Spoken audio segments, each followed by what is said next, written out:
Hey everyone, what's up? It's Julie's story. So it's been just a little bit over 2 weeks since I quit my full-time job, and I just want to say thank you guys so much for your support, your love on my Facebook wall, your constant encouragement. I really appreciate it. It means so much to me to have your support and to know that you've got my back. So thank you so much for that. I really appreciate that.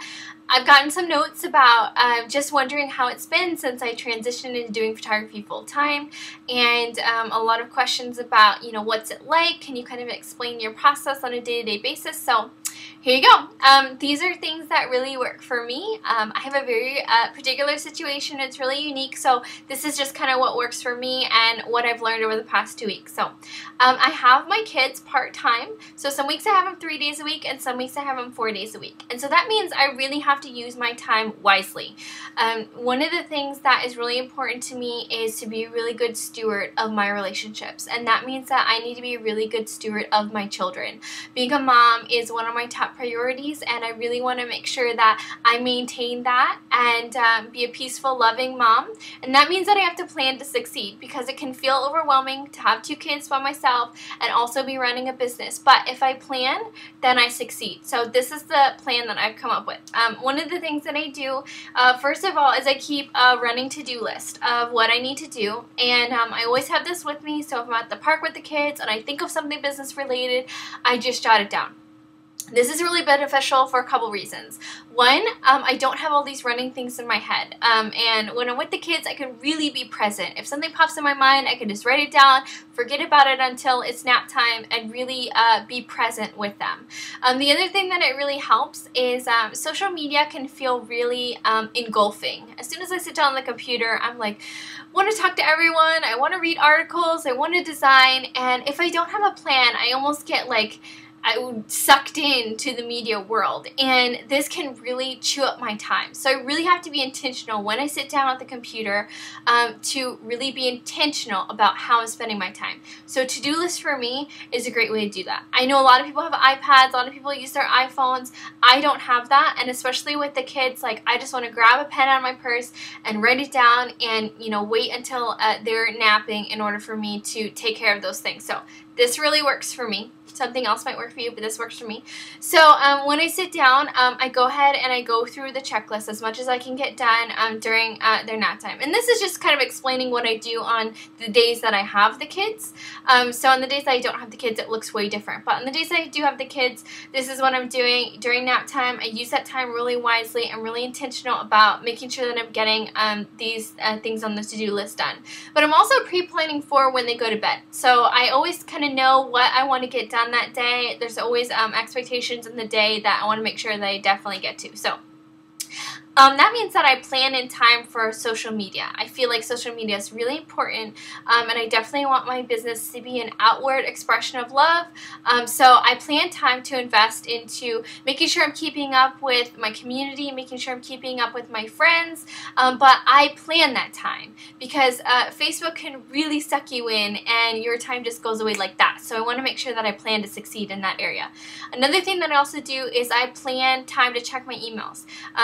Even when I'm out with the kids, I'll get an email on my phone, and everything feels pressing. But what I want to do is change that perspective and say, okay, I have an expectation that is my own expectation that I will answer emails within 24 hours of receiving them. So that email no longer feels pressing. I give myself 24 hours, and I also plan time during the day to make sure that I'm checking my emails and getting back to everyone that has messaged me. And this includes Facebook messaging and emails, because some clients Facebook message me, so I'm trying to transition them over into emails, because it's a lot easier to maintain relationships through emails than Facebook messages that get lost. So those are 2 things that I definitely do in the social media realm to make sure that I'm positively managing expectations, and that all of my clients feel like that I'm keeping up with them and making sure that I am responding to emails as soon as I can. So on the days that I don't have my kids, things are a little bit different, because I have a couple full days that I can really invest into getting some of the bigger tasks done. This includes, designing for my design clients, and this includes editing for my photography clients. And again, the to-do list for me is a lifesaver, because I am managing 2 different businesses, and that means I'm managing two different client expectations. My design clients have a different expectation than my photography clients. So I have to make sure that everybody's expectations are positively maintained. And this means very clear communication. That means I'm communicating with each of the design clients in the contract and on a running basis of time expectations. And I normally over project on time. That way I can get it done sooner and I'm positively maintaining their expectations. So the other thing that I'm doing is letting my clients know that everything that I need to communicate to them is up front. That way there's no questions that they have. They can, definitely expect that I'm going to meet their expectations and far supersede their expectations.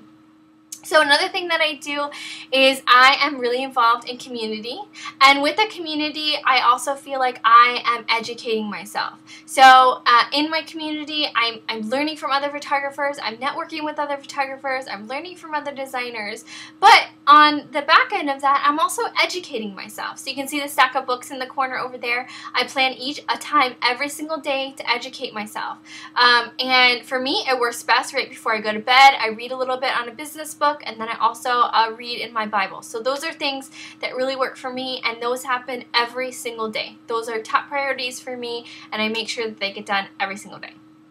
So, let's see. I really feel like that in business, there needs to be a plan in order to succeed. Success doesn't just happen. It's an accumulation of a lot of really, really good choices. So for me, I feel like that setting goals, even goals for the day or goals for the week or even goals for the next year, is really crucial because it frees up my mind and it gives my mind a goal to run after.